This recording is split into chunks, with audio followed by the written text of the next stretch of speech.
Okay, sore fingers. All bass players are going to get sore fingers or blisters at some point. For beginners, they're going to be hard to avoid while your fingers acclimatise to the abuse from the strings, but even veteran professionals with tough calluses can still suffer from random blisters. So why would that be? Well, today I'm going to quickly tackle the subject of calluses and give you a gigging tip that might be a game changer for those of you that suffer from concert-induced soreness. So playing bass can be painful. When starting out, your fingertips will, more than likely be unprepared for the friction of rough metal strings grinding against the skin.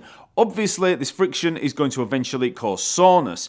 The fretting hand will suffer quite a lot at first, but most players are going to find the picking hand to be most susceptible to blisters. Now, the string type will make a difference. Round wound strings are much harder on the fingers than flat wounds, so if you're using flat wounds, you're less likely to cause horrific blisters. But bass players usually start out with round wounds, so most of you will know this pain all too well. Calluses are the natural skin protection bass players and guitarists develop over time. A callus is the tough layer of skin that you build up that will eventually stop all that soreness. For a while. As a beginner, even after 10 or 20 minutes practice, you're likely to feel some light soreness. And if you play hard for an hour or two, you're most likely going to blister. Blisters can be a real problem because it's hard to pick the string on a blister. You really need to wait a few days until the blisters die down so you can get started again. Yes, you can try to play on a blister. I've had to do that many times on gigs. Sometimes you've got no choice, but you're probably going to burst the blister and then things get even more painful. Trust me, it's a way better idea to avoid getting a blister in the first place. So for beginners, I'd say monitor the soreness in your fingers and stop before the blisters start to appear. This can be tough when you're just starting out because you don't know when that's likely to happen, but eventually you'll get a feel for when your fingers are getting a little sore. Break off from practice and wait for the next day. The soreness is going to go down and your calluses are going to start building. You want to build that callus protection, and blisters are going to slow down the process.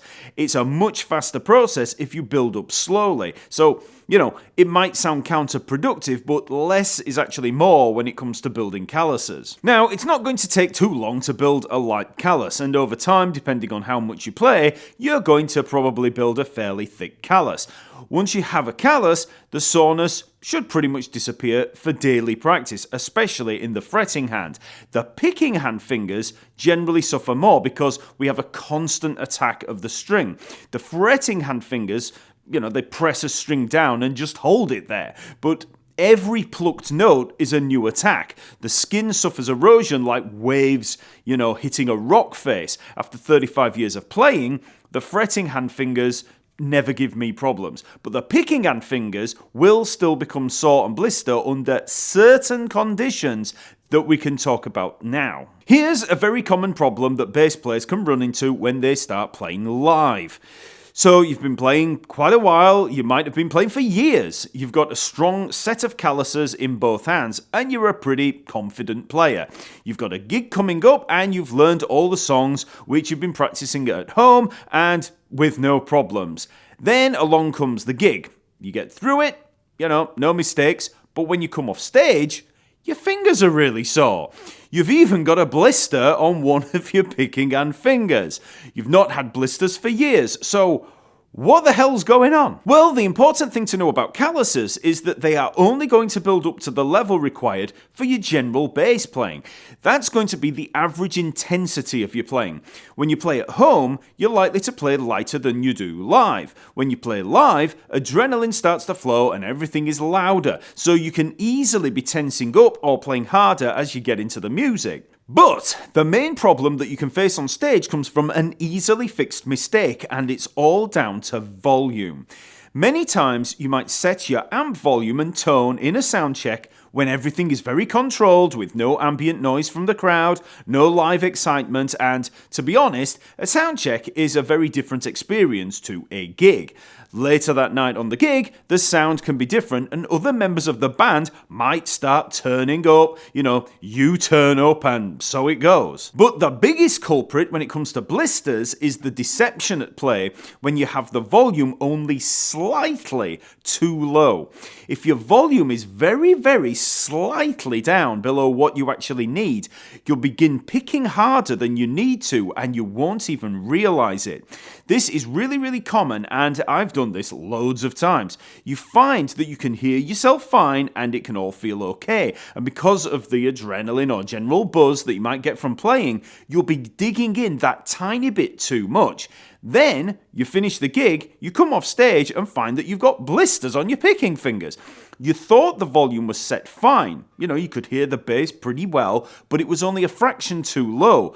And that's a really common issue. So the solution is to obviously set the volume a little higher. Be sure to have the volume set so you can still hear yourself when playing fairly lightly or relaxed. Pay attention to your picking hand throughout the gig. Are you picking harder than you normally would? Are you picking, so hard that you're probably going to make your fingers sore? If you are, turn up the volume just a little or increase the mids a touch. This is going to help you push through the mix and you'll automatically pull back on your picking intensity. It might be such a subtle change that you don't consciously pull back. It might be more of an automated physical response just because it's a bit louder. But then at the end of the gig, you'll come off stage with less soreness and hopefully no blisters. Now, obviously, if your amp is underpowered, then you might not be able to boost anymore. That in itself could be a part of the problem. You might need a more powerful amp for gigs. I like to have plenty of headroom to play with on a gig. I don't want to be maxed out on volume with nowhere to go. I don't even like to be setting the volume beyond 12 o'clock. So sometimes blisters on a gig might be a clue that you need to invest in a bigger amp. In-ear monitors are the modern lifesaver when it comes to volume. If you use in-ears, then you're less likely to run into any of these problems. You can set the sound up so it's exactly as you need. But remember, you'll still need to set that mix correctly. If you're too low in the monitor mix, then again, you might start overplaying in that picking hand and find yourself getting sores and blisters. Okay, so that's just a little tip for preventing soreness in those fingers. Remember to like this video, subscribe to the channel, and leave a comment to let me know what other problems you're facing in your playing. Also, check out the Talking Bass website for over 600 free bass lessons in the lesson map and sign up for the totally free membership to gain access to all of the education resources, the ebook downloads, the forums, the chat rooms, and then if you want to take things a little further, enroll on one of the premium courses that cover every aspect of bass playing. There's a link in the description below, so check it out and I'll see you next week.